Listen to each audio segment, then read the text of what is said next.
Hello, I am back. First of all, a little disclaimer. This video is going to be one of my experimental videos again, so take it with a grain of salt. Especially since it's not the usual. But let's begin. Should you change your job and become a proxy instead of a doctor? With this, I welcome you to maybe a new video format, where I will tell you if you should pick up another title to call yours. Today we are reviewing and discussing Zenless on Zero, a new gacha released by MiHoYo, by comparing it to Arknights as best as I can. And without waiting too long, let's jump right into it. This new game takes place in the metropole known as New Eridu. Most of humanity has been destroyed by catastrophes called hollows. These hollows are spheres that appear out of nowhere and shuffle the space inside of them. Inside the hollow, creatures known as ethereals appear that consist of ether, hollow matter, and objects that are inside the hollow. And in the case of human, should they wander into a hollow, it will only be a matter of time before they succumb to corruption and turn into an ethereal themselves.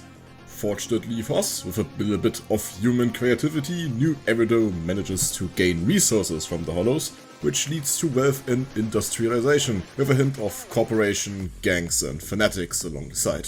But in this world, you play as a proxy, a person that acts as a navigator through the hollow. With the help of individuals that can last long inside the hollows, you fight against the ethereal threat, and uncover many secrets that the people in higher positions are hiding from you. But for now, we are still doctors. And as a fellow doctor, you should feel quite at home in New Eridu. Like catastrophes happening left and right, you managing powerful individuals from the comfort of a throne, or in this case a bamboo, or taking care of corrupted monsters or other weird people that roam around. But in the end, the thing that really sold me is the visual presentation of the story. You do not only have your visual novel portion like you're used to as an Arknights player, but also comic style and cutscenes with an insane amount of animation degree. But unlike Arknights, the story of this universe is not all too convoluted, at least as of now. It is a bit more streamlined and more simple to follow. While it may not satisfy your need for hidden lore, it is still a story filled with quite an interesting cast and a lot of comedic elements. So we end up with a 8 out of 10. We are playing a gacha game here, so obviously some of you are here for the characters. Currently, we have 17 characters in this game, with 9 of them being A rank, or the equivalent to a 5-star unit, and the remaining 8 being S ranks, or the equivalent to a 6-star unit. Each of these characters is quite unique, with every single one of them having their own distinct personality, like the shark who really doesn't give a shit about her job, Anby who casually breaks the fourth wall sometimes, or a goddamn bear swinging around a goddamn rocket-powered pillar. While some of these characters get attention during the story, they are not considered the main character. The main character in this case would be Belle and Wise.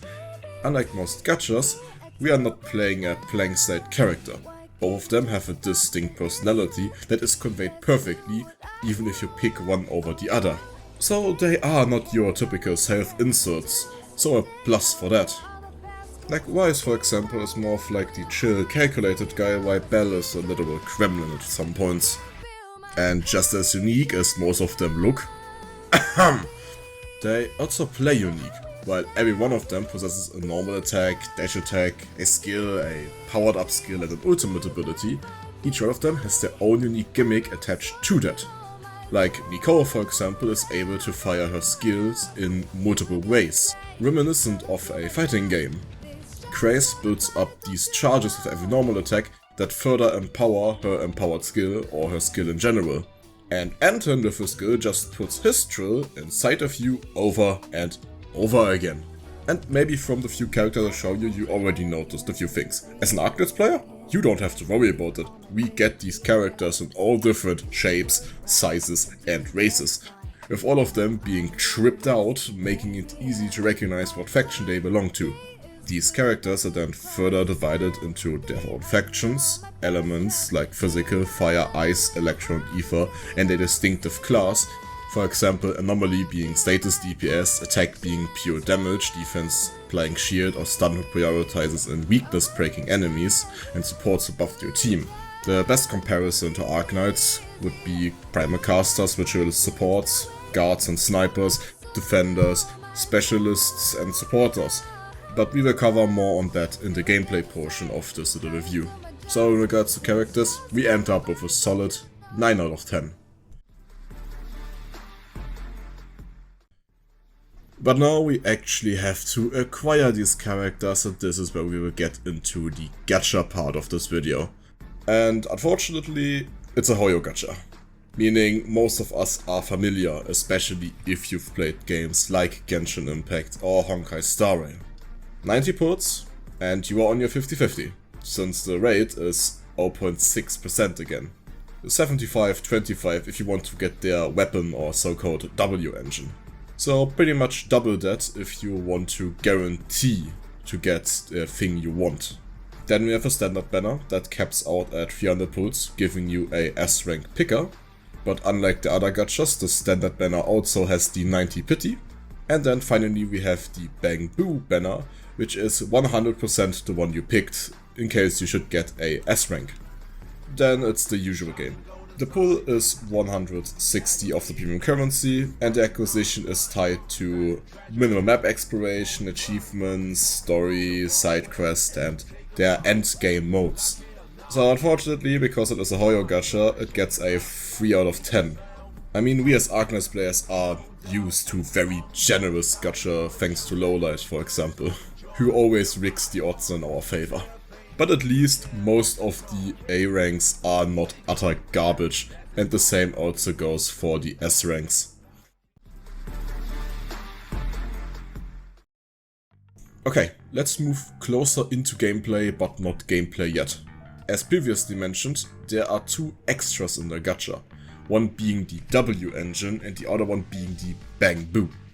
Let's start with the W engine first. A W engine acts like a Lycaon, weapon, or the best equivalent in Arknights, a module, with the exception being that they are locked behind gacha. While certain A rank W engines can be obtained through in-game systems, S ranks are always locked behind the gacha, and each one of them benefiting a certain character that they were tailor-made for, like Ellen and her Deep Sea Visitor or Soldier 11 and her Brimstone. As in Star Rail tradition, these W engines are class locked, but they still provide good buffs to a character of a respective class. Next up would be the Bang Boo. These little rabbit fellows are like pets in this world, but in combat they act as a companion, each one of them tailored towards a certain playstyle, buffing different elements, buffing different factions, etc. We do not have an equivalent towards that in Arknights, except for like summons that certain operators can deploy. And to finish off the equipment section, we then have the usual of artifacts, also known as the late game grind. But in this game we are not collecting artifacts, we are collecting disk drives for whatever reason. Each character can put in 6 different disks. Each set has a 2-piece and a 4-piece bonus, each tailored towards a certain playstyle, damage type or role. The first 3 disks have set main stats, while disks 4 to 6 have different main stats that you have to gamble to actually get. Fortunately, there's one saving trace to the disk drive system, which is a disk drive exchange. Similar to Star Rail and Genshin, salvaging your excessive disk drives gives you a resource, which you can then exchange for more disk drives. But unlike the other Hoyo gachas where you salvage 4 artifacts and get 1 new one, in this game you salvage like 5 or 10 and get like way too many new ones. Hello, it's me from editing. So as it turns out, I may or may not have lied, and the exchange rate is 3 to 1, meaning you exchange 3 disk drives and get 1 new one. The difference being you can do them in like batches of 10. This is just a little clarification there. So it is easier on the grind by a lot, in my opinion at least. But this is a review for Arknights players. A system like this is quite outlandish for us. As mentioned before, the best reference are modules or deployable summons, but modules only require resource investment similar to disk drives and are not locked behind gacha. And because W engines and bamboos are locked behind gacha, you easily miss out on a lot of potential if you do not have the fitting S-rank equipment to go along with your characters.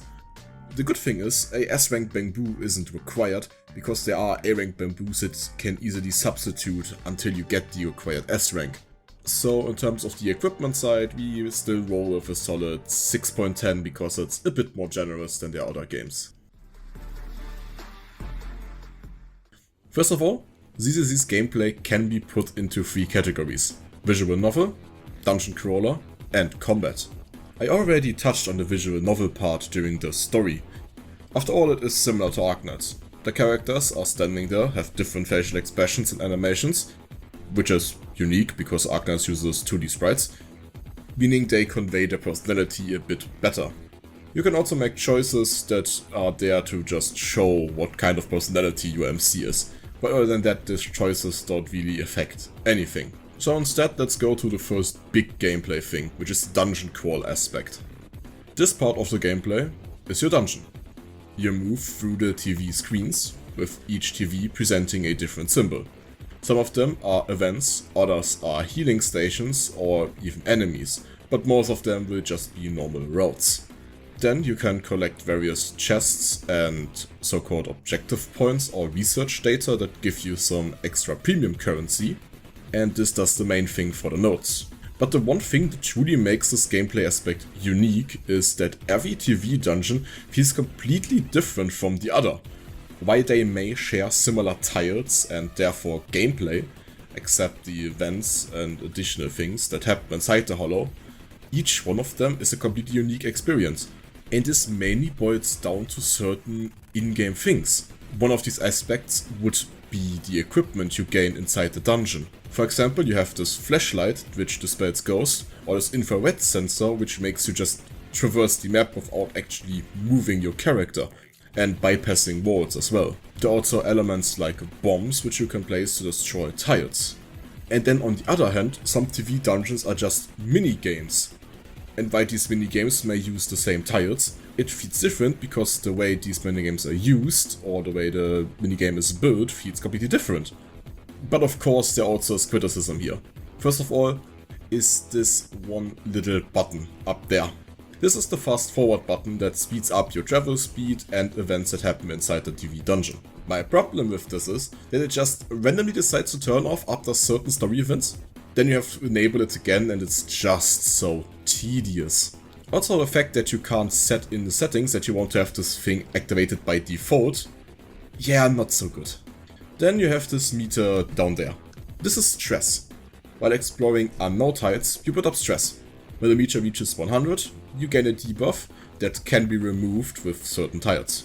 The problem I have with this system is the following. The TV dungeon offers many rewards, some even hidden away.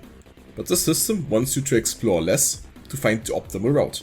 While the debuffs not really feel like a disadvantage, at least from my perspective, it once again is tedious. Every time it reaches 100, you have to watch the animation, and it personally just stresses me out. The good thing is that the stress meter is only prominent during their roguelike mode, which is my best comparison to Arknights since we don't have anything else. But comparing their roguelike mode to IS, it's just not for Arknights players. It feels a lot more tedious to explore because of the debuffs you constantly get, while offering little content. With only a few combat nodes and the rest mainly being event nodes, you still face 2 bosses and that's about it. It's a quick experience which you definitely notice once you play a few rounds of it. So let's instead move on to the last gameplay point, the combat. And why the TV dungeon may be a bit shitty. Oh boy, the combat of this game is godlike. Oh, I didn't know the last time I enjoyed combat that much. But let me break it down for you. Combat starts with your squad. You build a team out of 3 characters and a bamboo, each character fulfilling a certain role. Attack, main DPS, build around crit. Anomaly, elemental damage DPS. Support, buffs. Stun, build enemy days. We get to that later. Defense, prioritize survivability. Then each character has passive skills that activate if certain conditions are met. Either a unit of the same element is in the squad, or from the same faction. If a condition is met, the smiley face here lights up green. And this is something I think that should be right up our alley as an Arknights player. Finding synergies between the units we put in our team. While we can only select 3.5 units, which currently are simplistic with their synergies, it should be easy for us to build a proper team. But you will definitely be lacking the depth of having more units in your squad. On a side note, some deeper synergies are locked behind the cinema system. For example, Lucy and Corin turned out to have quite a fun synergy. But now that we have our team assembled, let's jump into combat. You have an attack button, a skill button, and that can become enhanced with this bar, a dodge button, a switch button, and an ultimate button that becomes available when this score reaches 3000. And now you might wonder what makes this combat actually so godlike. Let me tell you, there are many small systems that add to that makes the combat feel so smooth and good. First of all, it's switching characters. Switching happens instantly and the last character still lingers on the field, finishing the last action they perform. It cycles between your characters in order you put them into your team, so there's nothing much to decide there, unfortunately. There also is an indicator in the game that tells you when it is wise to switch to build up more ultimate energy. This mainly appears when your current on-field character does like a lengthy animation. And then we have this. You see this golden spark on the enemy? This means switch your character. The switched character then performs the block for as long as the attack connects after the switch, and then you can follow up with a counter attack. But now you see this red spark. It's time to dodge and hit them with a dodge counter instead. And while you hit them with your moves, you build up 3 resources. First of all, skill, this bar below your character's health. If it reaches the marked area, your next skill becomes enhanced, consuming the bar. Then you build up this meter below the enemy health bar, which is daze. When it reaches 100, the enemy becomes stunned, takes more damage and is open for a chain attack. To trigger a chain attack, hit a dazed enemy with a skill, while the bar is this shiny. A pop-up will then appear and you can choose which character you want to switch to, activating their QTE skill. You then can follow up once on a normal enemy, 2 times on an elite enemy, and all 3 of your characters can follow up on a boss. With the last attack of the chain can also be replaced by your Bang Boo plus the last character in your squad. Keep in mind, every character can only be called once during a chain attack, so pick wisely in what order you chain. A simple chain would be start with your support, then get out your other character and then finally finish off with your Bamboo to gain the additional damage. And then the last resource you build is every action you do fills up ultimate meter. The strongest ability of each character. They are flashy and deal big damage. Usually a good move to have after a chain attack while the enemy is still stunned and takes more damage. All of these systems, the dodging, the switching, the skills, the ultimates, the daze, just flows in perfectly with each other, creating this very beautiful display of combat. And now you might be wondering, how do you plan to compare this to Arknights? The only comparison I could possibly do now would be the following. This is by far the funnest action RPG combat I have seen as of recently, while Arknights is by far the funnest tower defense game I've played within the last years. Unfortunately, difficulty only exists during Jinju Defense, which is like the endgame mode, comparison to MOC or Spiral Abyss if you play Genshin or Starware. So for you fellow doctors, it can now boil down to if you enjoy the gameplay. But let me tell you one thing. You most likely like Arknights because it has very interactive gameplay with skill timing, placements, etc. In this case, if you somehow like an action RPG, then you will definitely like Zenless Zone Zero, because it is just as interactive as Arknights in certain aspects. And because of the combat, I actually give this a 9 out of 10, despite the dungeon crawl like pulling it down a bit. At this point, however, it is now finally time to conclude. During the time of me writing the script and actually recording it, I have no idea how long this video is. Judging by my recording, it seems to be around 20 minutes-ish. But should you now change your job from Doctor to Proxy? The answer is yes, with a solid 7 out of 10 if you've only ever played Arknights in your life before. In a vacuum, the game would be a higher rating from like 8 or 9. But a 7 is still good by comparing it to Arknights, which technically is a different genre from ZZZ. So then, what are you waiting for? If you are a doctor and haven't tried Zenless on Zero yet, you definitely should. Maybe you like your new job as a proxy, or maybe you make it a side hustle. This video was a lot more fun to make than I originally thought. Maybe I will do more of these gacha reviews in the future. For improvements, leave a comment. After all, this is the first review type video I will do for now. Other than that, like and subscribe, and I will see you again soon.